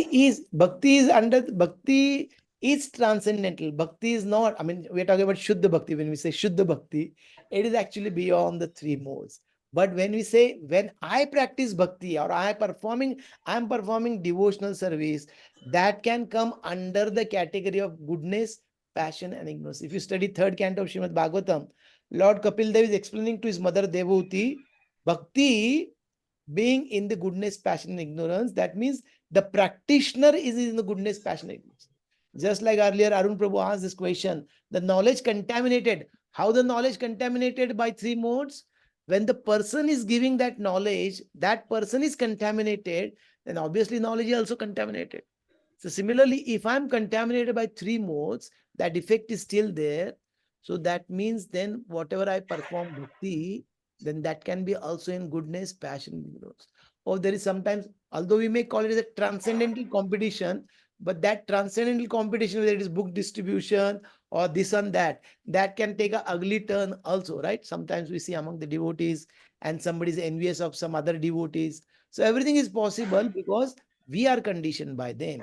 So therefore, if we practice it properly under the instructions of Guru, Sadhu, and Shastra, then maybe we can able to transcend it.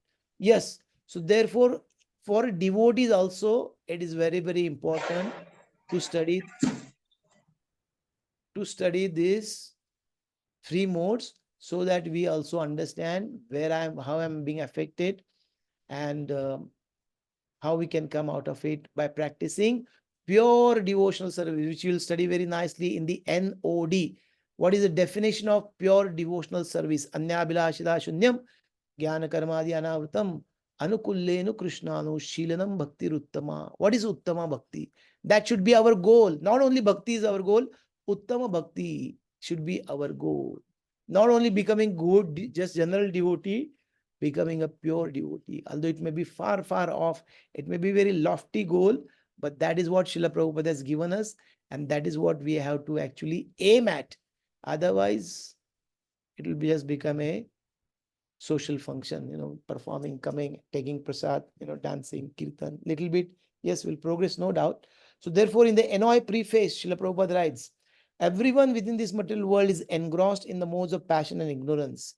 One must promote himself to the platform of goodness, sattva guna, by following the instructions of Rupa Goswami, and then everything concerning how to make further progress will be revealed. So maybe now I'm in lower modes, goodness by I may not be in goodness, or less of goodness and more of passion, more of ignorance may be there. But if I follow the process properly, by following the instruction of Srila Rupa Goswami, then I will slowly increase my goodness. And what are the qualities of goodness? We'll study now characteristics and also how it binds also. But if we continue on this path, following the instructions of Srila Rupa Goswami, Srila Prabhupada, and our spiritual masters, then we will come to Sattva Guna, and then it will reveal to us how to make further progress. Because Sattva Guna means all the senses will be enlivened, the knowledge will be there, what to do, what not to do, how to make further progress. That will be revealed. Okay. Srila Vishwanath Chakravarti Thakur writes here, I'm just reading from his commentary. In the body, the product of Prakriti, the gunas bind up the jiva, dehinam, situated there by his identification with it. We earlier spoke about this identification. Due to the association with the gunas arising from the beginningless ignorance, even though the jiva actually is without change, avyayam, and not actually connected with the matter. So yes, jiva is also transcendental, bhakti is also transcendental, but now it is being bound. So we need to study that three modes. You must have seen that picture, na? There are three ladies and who are having these strings, and what they're doing. Somebody can explain that picture of the three ladies? Yes. Controlling the jiva through the ropes. Okay. What else is there in that picture? Above them, Krishna is there. That Krishna is getting that yes. Krishna is controlled. That is very important. Krishna is playing his murli and it's shown above the three ladies. That means Krishna is controlling the three modes. So if you surrender to Krishna, his representative, then you can be also freed from the control of these three ladies, Rajastama, and goodness. Okay. So now how the bondage will be caused by the Sattva Guna, that will be explained by Lord Sri Krishna in 14.6. Tatra Sattvam Nirmalatvat Prakashakam Anamayam Sukha Sangena Badnati Jnana Sangena Chanaga. Please read, Prasanna Gopal Prabhu. O sinless one, the mode of goodness, being purer than the others, is illuminating, and it frees one from the sinful reactions. Those situated in the mode become conditioned by the sense of happiness and knowledge. Okay, thank you. So Tatra Sattvam Nirmalatvat. The characteristics are there are three characteristics. Nirmalatvat means it is Nirmala, there is no Mala here. Means it is purest in the material world, the mode of goodness. Now he's going to talk about mode of goodness. Prakashakam. Prakashakam means it is illuminating. In the Vedic knowledge, the jnana is always considered to be light and the ignorance is compared to the darkness. So prakashakam, it is illuminating. Anamayam. Anamayam means without sinful reactions. So without sinful reactions, there is absence of sinful activities, absence of sinful desires, absence of the distress or miseries coming out of those sinful activities. So anamayam. So that is the three things. And how the Sattva Guna binds the jiva in the material world? Sukha sangena badnati. It will bind by the sense of happiness. This is only material happiness. But a person in the mode of goodness, he will feel, I am happy, I am better than the others, because he knows what is good, what is bad. Therefore, generally is free from all the bad habits also. Correct? So there is a sense of happiness. Sukha sangena badnati. Jnana sangena chanaga. Hey Anaga. This is Anaga is being referred to Arjuna. Hey Arjuna. Jnana sangena. He's bound by the sense of happiness and is bound by the sense of knowledge. He thinks I am having knowledge better than the others around me. Okay. So the example of Brahmana is being stated here, and how there are various living entities in goodness, passion, ignorance, that will be stated, and the conditioning will be also stated. So please read the first paragraph. Prasanna Gopal. The living entities conditioned by the material nature are of various types. One is happy, another is very active, and another is helpless. Though all these types of psychological manifestations are causes of the entity's condition status is in nature. How they are differently conditioned is explained in this section of Bhagavad Gita. The mode of goodness is first considered. The effect of developing the mode of goodness is the in the material world is that one becomes wiser than those otherwise conditioned. A man in the mode of goodness is not so much affected by the material miseries, and he has a sense of advancement in the material knowledge. The the representative type is the Brahmana, who is supposed to be situated in the mode of goodness. This sense of happiness is due to understanding that in the mode of goodness, one is more or less free from sinful reactions. Actually, in the Vedic literature, it is said that mode of goodness means greater knowledge and the greater sense of happiness. Yes, okay. So in the Vedic so structure of the society, Brahmana, Kshatriya, Vaishya, Shudra, we all know that Brahmanas, they represent goodness, Kshatriyas, they represent passion, Vaishyas, the passion and ignorance, and Shudras are actually in ignorance. So now what is the difficulty, somebody may say, about being bound by the goodness or under the influence of goodness? That will be explained in the next verse, and also he will give the modern example of scientists and philosophers, and he will talk about the liberation also. So please read that also.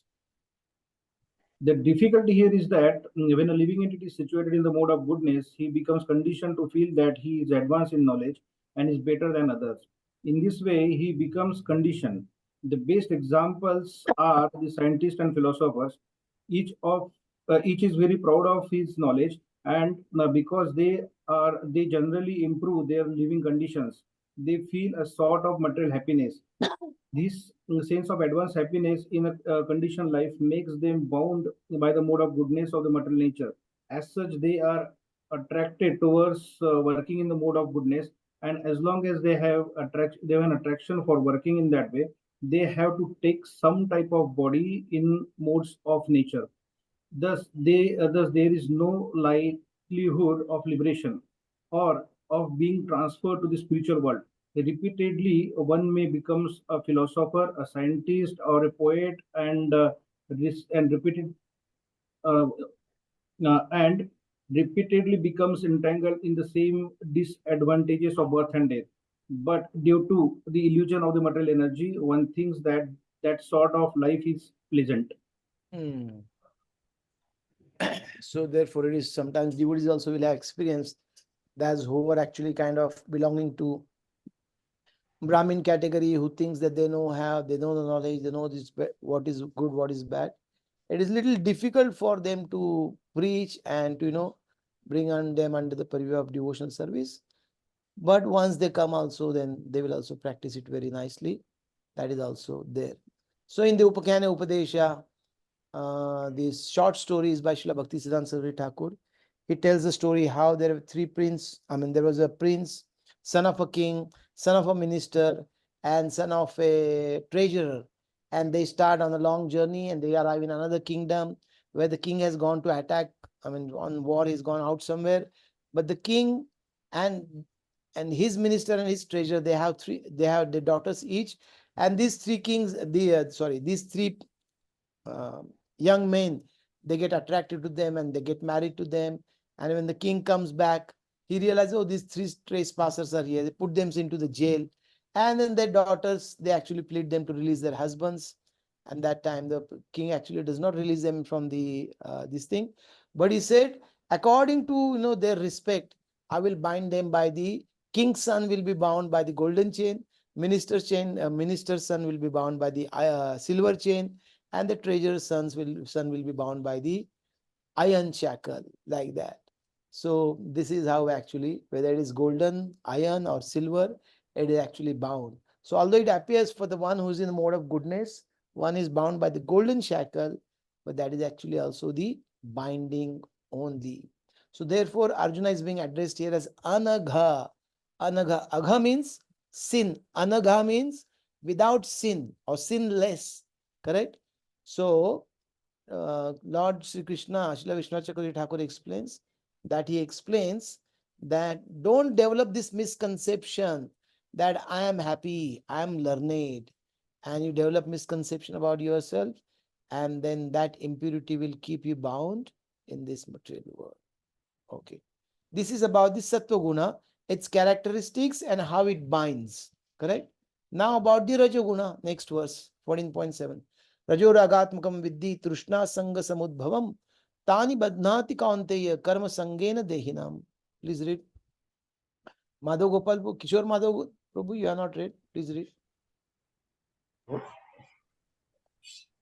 The mode of passion is born of unlimited desires and longings. O son of Kunti, and because of this, the embodied living entity is bound to material fruitive actions. Please. Should I continue? Yeah. The mode of passion is characterized by the attraction between man and woman. Woman has attraction for man and man has attraction for woman. This is called the mode of passion. And when the mode of passion is increased, one develops the hankering for material enjoyment. He wants to enjoy sense gratification. For sense gratification, a man in the mode of passion wants some honor in society or in the nation, and he wants to have a happy family with nice children, wife, and house. These are the products of mode of passion. As long as one is hankering after these things, he has to work very hard. Therefore, it is clearly stated here that he becomes associated with the fruits of his activities and thus becomes bound by such activities. In order to please his wife, children, and society, to keep up his prestige, one has to work. Therefore, the whole material world is more or less in the mode of passion. Modern civilization is considered to be advanced in the standard of mode of passion. Formerly, the advanced condition was considered to be in the mode of goodness. If there is no liberation for those in the mode of goodness, what to speak of those who are entangled in the mode of passion? Okay, fine. Thank you, Prabhuji. So, Rajo Raga Atmakam Viddhi. Know that what Rajo is mode of passion is born out of Raga Atmakam. Rag means actually, here it is being said, attachment or desire or lust. Raga. And then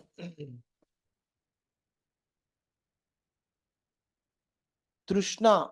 Trishna means actually here hankering, lot of desires. So many desires are there. Trishna Sanga Samudbhava. So it is lot of desires are there. Rajoguna will give rise to the laws of lot of desires.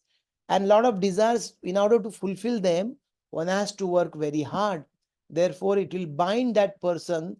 Tani nibadnanti kaunteya karma sangena dehinam.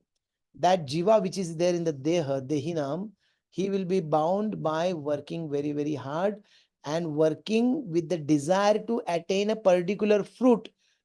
Karma sangena means with particular fruitive activities, he will be bound. So, Srila Prabhupada writes a very interesting comment here that modern civilization is considered to be advanced in the standard of mode of passion. So, can you please comment how the modern civilization or modern society, how they considered somebody in the mode of passion to be advanced?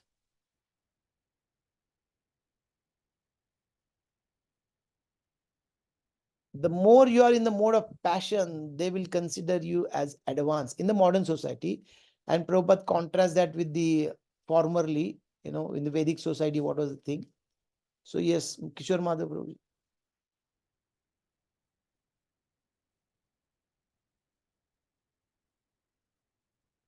You're not unmuted. You're still on mute. So there is a competition that more the wealth you have, more the education you have, you are much better than others. Okay. Correct. Arun Prabhuji. In the same line, one example was coming to my mind that people for earning they go to foreign countries or they leave their cities just for money, and people consider that one who has left the family or going and earning the money, working day and night, they are considered like better than those who are not earning that much or living in the family and living peaceful life. So for peace, they are living the peace kind of thing. Okay, fine. Yes, thank you. Sundari Palika Mataji. Because Proji, people who are in mode of passion, they are actually never satisfied their current position. They always want something more and more and more. That's why. Yes. Even in the jobs, corporate world, they will ask you, do you have that passion in you to get this accomplished? Are you a go-getter, go behind, work hard, earn 1+ that whatever that, performance appraisal. So do you have that passion, having a lot of money, how to make 2, 3 sources of incomes, 5 sources of incomes, increase your, like that. So many ways, they're promoting this indirectly. And the more, the bigger house, the bigger car, the more money, bigger mobile, good laptop, good looks, you are able to attract the opposite sex. That is the way you are considered, they take the star dust. I mean, they take the dust of those star celebrities, in the Bollywood, Hollywood industry, like that. They're able to attract the opposite sex like that. So working hard, partying hard, all these things are there. Even in the advertisement we see, even if it is advertisement for some shaving product also for men, there has to be some woman there, something like that. So they always promote this man-woman attraction relationships. And that's how, we can see it is very, very spread everywhere in the society, like that. And the mode of goodness, formerly Prabhupada explains, although it is a Brahmana is there, and even if he's entering a Kshatriya, a kingdom, like Lord Krishna was there in Dwarika, and Narad Muni comes. Immediately, the king used to get up and invite the sage, and he used to wash his feet and take that water, etc.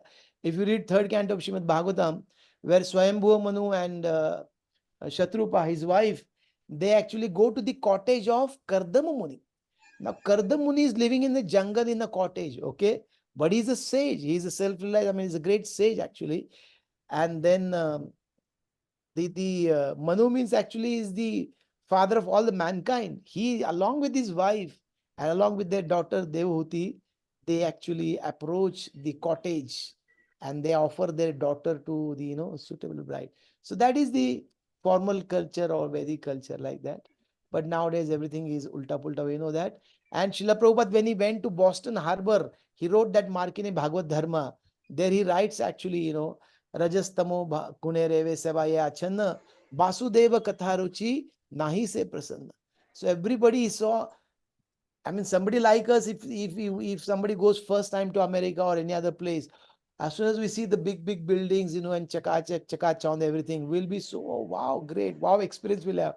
But when Prabhupada saw it, Prabhupada had a different realization. He was saying, actually, everybody here is actually covered by Rajas and Tamas. Sabaya Achanda, everybody is covered by them.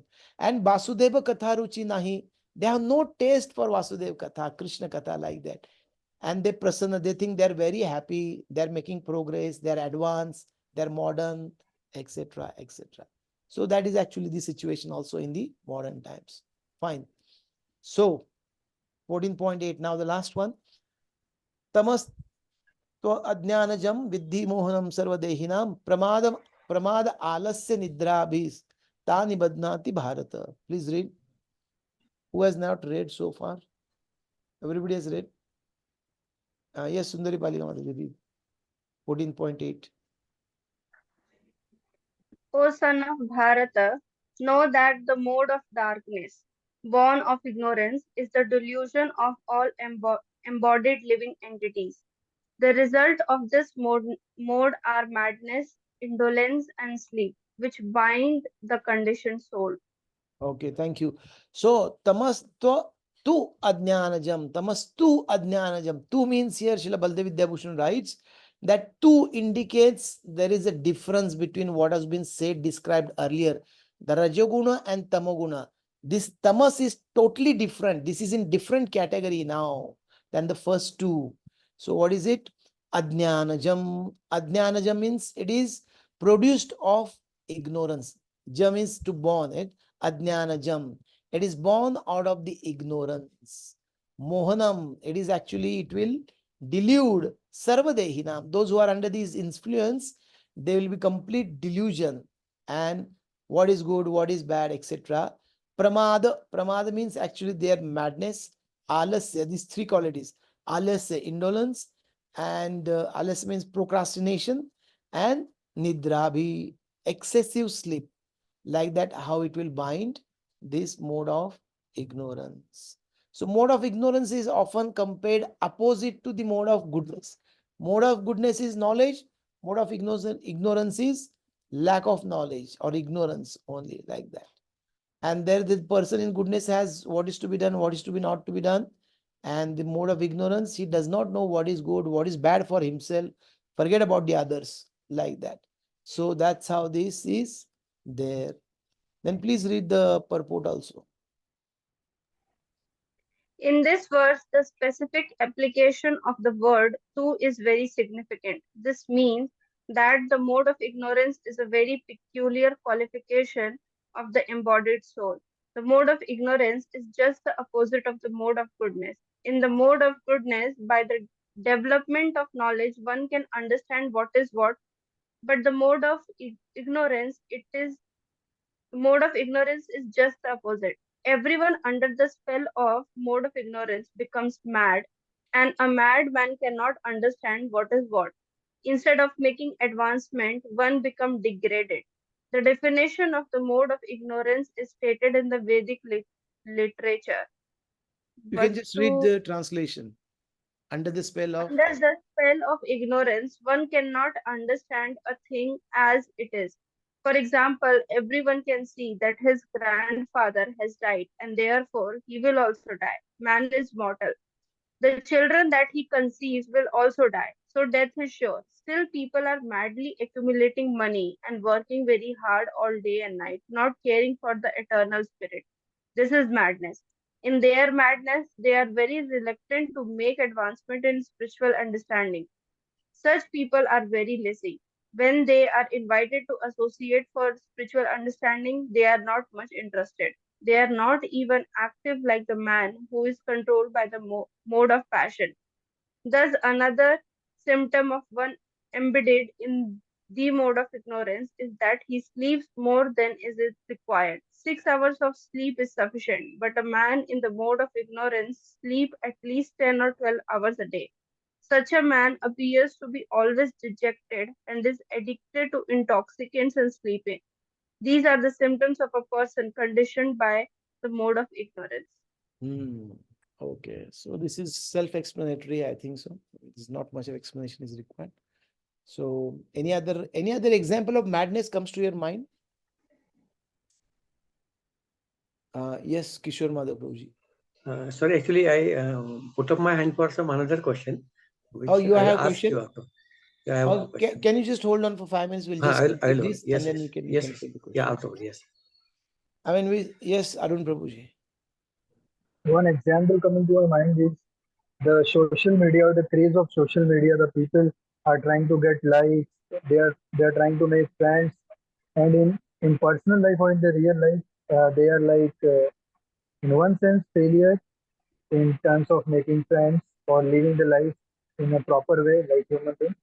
This is a kind of madness that they are ignoring the real world and going into the kind of fake world, and they are trying to uh, become happy out of that, which is not possible. Correct. Yes. Yes. Last, Sundari Palika Mataji. Pruji, where I am staying here, there are lots of UPSC aspirants who are preparing for IAS and bureaucrat administration exam. So here I used to see a lot that people are trying to acquire materially, they are trying to acquire very high knowledge. but at the same time, most of the student, after daytime's gone and the night comes, they start drinking, taking V's and everything. And again morning, in the morning, I see them in the library and working very hard in the expectation that they will achieve that position. So that is something which is totally in mode of ignorance.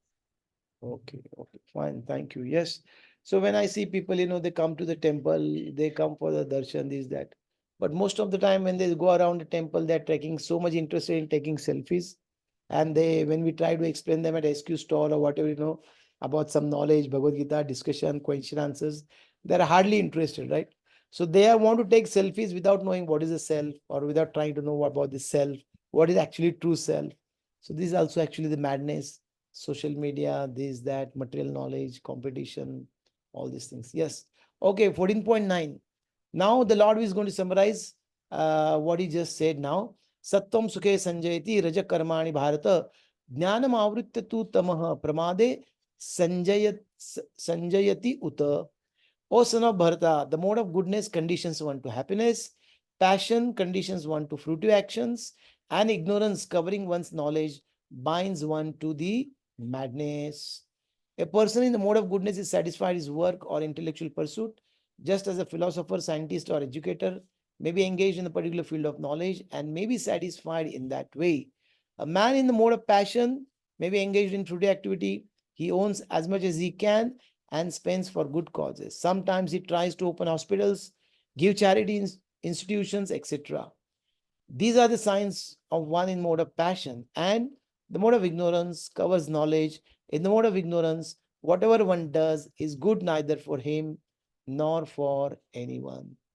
So this way we can, see the Lord is summarizing this first section, how the conditioning, how the modes actually condition a jiva. That's how. And now next 10 to 18, he will talk about the effects of this conditioning of the three modes, the middle 9 verses. First, he will talk about the prominence of a mode. Is it that a jiva is only in particularly one mode all the time throughout the life? Are they all equal? Are they all equally present all the time? Or if there is imbalance, how it happens? All this prominence of a mode is being explained now. So can I just go 3-4 minutes more, because we are taking a break in 2 hours session? Arun Prabhu, is it okay? Just take this one. Yeah. Fine. So just maybe a few verses and we'll stop. So 14.10. Rajas tamash chavibhuyam sattvam bhavati bharata. Rajas sattvam tamaschaiva tama sattvam rajas tatha. So sometimes the mode of goodness becomes prominent, defeating the modes of passion and ignorance, O son of Bharata. Sometimes the mode of passion defeats goodness and ignorance, and at other times, ignorance defeats goodness and passion. In this way, there is always competition for supremacy. Okay, so how a particular mode becomes prominent, that is being explained here. When the mode of passion is prominent, the mode of goodness, ignorance, they're defeated. When the goodness is prominent, passion and ignorance defeated. When the mode of ignorance is prominent, passion and goodness are defeated. This competition is always going on. So what should be a target for a devotee? Therefore, one who is actually intent on advancing in Krishna consciousness has to transcend these three modes. The prominence of some certain mode of nature is manifested in one's dealings, in his activities, in eating, etc. All this will be explained in later chapters. So how can we know? We may not be able to see the modes, the ropes are being bound, golden, silver, or iron, but by behavior of the person, what kind of food he is eating, how he speaks, what kind of books, what kind of websites he's actually browsing, etc., etc. What is his surrounding, whether it is clean or etc. What kind of pictures are being put around him? By all these various things, his activities, etc., his thought process, one can know that this person is under the influence of goodness, passion, or ignorance. And what is the advantage of knowing this? But now I'm reading from purport. But if one wants he can develop by practice the mode of goodness and thus defeat the mode of ignorance and passion. One can similarly develop the mode of passion and defeat goodness and ignorance, or one can develop the mode of ignorance and defeat goodness and passion. Although there are these three modes of material nature. If one is determined, he can be blessed by the mode of goodness, and by transcending the mode of goodness, he can be situated in pure goodness, which is called as Vasudeva state, a state in which one can understand the science of God. By manifestation of particular activity, it can be understood in what mode of nature one is situated. So how can we do this? How can we increase the particular mode? Let's say I want to increase the mode of passion. What I need to do for increasing passion or ignorance, or for that matter, goodness?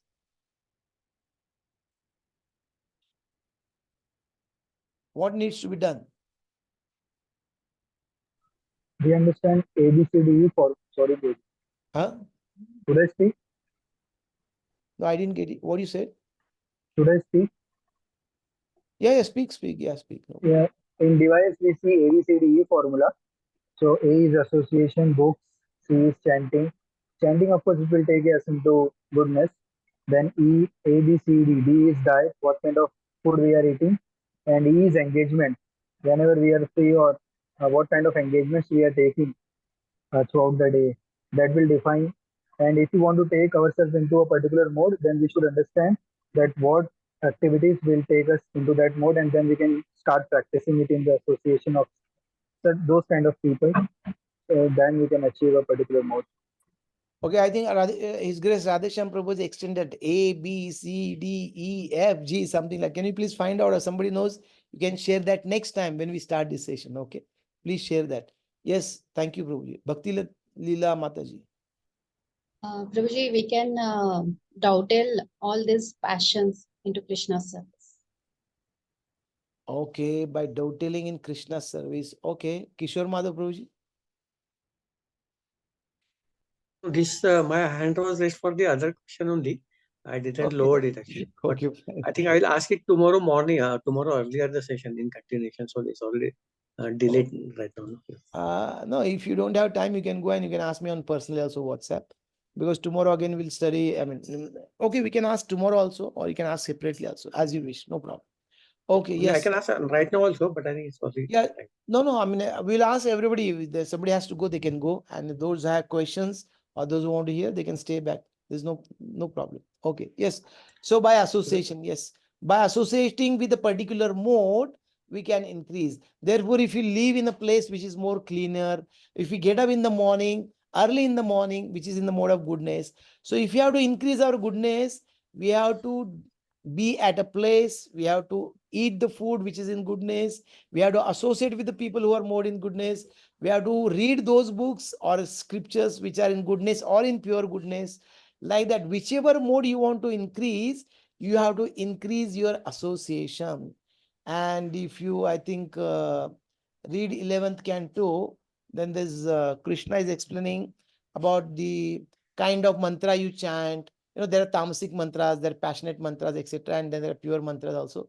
The kind of mantras, kind of books you read, kind of people you associate, kind of food, all those some 10 points he gives for associating with the particular mode or increasing that particular mode. Okay. And here it is being said, Vasudev state. Vasudev state means it actually Shuddha Sattva, where in the Shuddha Sattva one is able to actually transcend the three modes and able to see Lord also and meditate on him. So this is being explained by Lord Shiva in the 4th canto, where he says, Sattvam Vishuddham Vasudeva Shabditam Yadiyate Tatra Pumana Pavritam Sattvecha Tasmin Bhagavan Vasudevo Hi Adokshajo Me Namasa Vidiyate. I am always engaged in offering obeisances to Lord Vasudev in pure Krishna consciousness. Sattvam Vishuddham Vasudeva Shabditam. It is said Vasudev. Vishuddha Sattva is called as Vasudev state. Krishna consciousness is always pure consciousness in which the Supreme Personality of Godhead, known as Vasudev, is revealed without any covering, like that. So you can read 11.13.4 if you want to know more about how to increase a particular mode. Krishna is advising And the title of the chapter itself is The Three Modes of Nature and Beyond. 11, 13, 4, like that. Okay, so I think so we'll stop here. We just completed how many verses now? We just completed 10. I think we need to go a little faster also next time. So we'll stop here. Anybody has to leave, they have something else to do, they can leave. Anybody has any questions or comments, they can stay back. So Kishore Madhav, you would like to ask now or? Yep, I would like to ask now. You can answer later on also. That's not a problem. See, since we dwelt into three mode, every particular person is born into a particular mode. Either he could be intelligent or he may be passionate in sports or something like that. At some places, it has been said that Swagana Viguna Paradharma Bhayava. That means we should continue with our own mode dharma basically. That was one part. And here we also understand that everyone should progress towards the Sattva Dharma. But if so happens, then we may not actually have people with passion, which is also required into the universe, like for having soldiers and likewise, or having intelligence. So how we can explain this? Like when suppose there are people passionate, they should continue increasing their passion, or then they should continue going towards sattva. If they go towards sattva, then the passion will decrease, and then we may not have people with passion, which is also required in the universe. Okay. So Srila Prabhupada explains this, there will be some fools who will not actually transit. They will remain in passion. They will remain in ignorance. Sometimes people ask this question, oh, what if everybody takes to Krishna consciousness? What will happen to this world? Who will build factories, roads and malls and these things? So Prabhupada's simple explanation is, not everybody will take to Krishna consciousness. Not everybody will come to goodness. They will continue in passion and ignorance also. Therefore, it is like asking a question, what if the prison house becomes empty? What will happen? And it is very good now if everybody becomes Krishna conscious, but they will not take it. Therefore, it has been going anadi. Since anadi time, the material world is going on. Bhutva, bhutva, prilite. It is manifested, unmanifested, unmanifested. There are innumerable number of jivas, innumerable number of brahmandas. They will continue. So don't be worried about others so much. Yes. Thank you. Does that answer your question? Yeah, it answers that we should still go towards sattva. Yeah, I mean, it is advice is given to those who want to make their life better and come to bhakti and transcend the material world and go back home, back to Godhead for becoming eternally happy. But if you want to have remain in passion and get the happiness which is mixed with the misery, then it is your choice. So the advice is given to those who want to free themselves forever. Yes. Prerna Thank you, Mataji. Prabhu. Yes, Prabhuji. Prabhuji, rather than thinking that whatever mode I am in, yes, we should analyze in whatever mode we discriminate that if I will do this activity, I will be affected by this mode. But these things are so subtle. We are grihasthas. Every time we have to wander here and there, we have to do our household duty and all that. And even the family members are also not devoted, then it becomes more difficult. So my question is, Prabhu, rather than thinking of whatever mode I am in, if simply can determination in sadhana can help us to come to the level of mode of goodness. Yes, that is the answer to the question how when Krishna Arjuna will ask going further in this chapter that how to know somebody who's a gunatita, what is his characteristics, what are the symptoms, and how to transcend, how does it transcend the modes? So only answer is bhakti. So whether you know it intellectually, which mode I am in, or you don't know anything about the modes, somebody is so this thing that he may not care to know about all this analytical part of the knowledge, but simply he is attached to the devotees, to the devotional service, to chanting, taking prasadam, etc.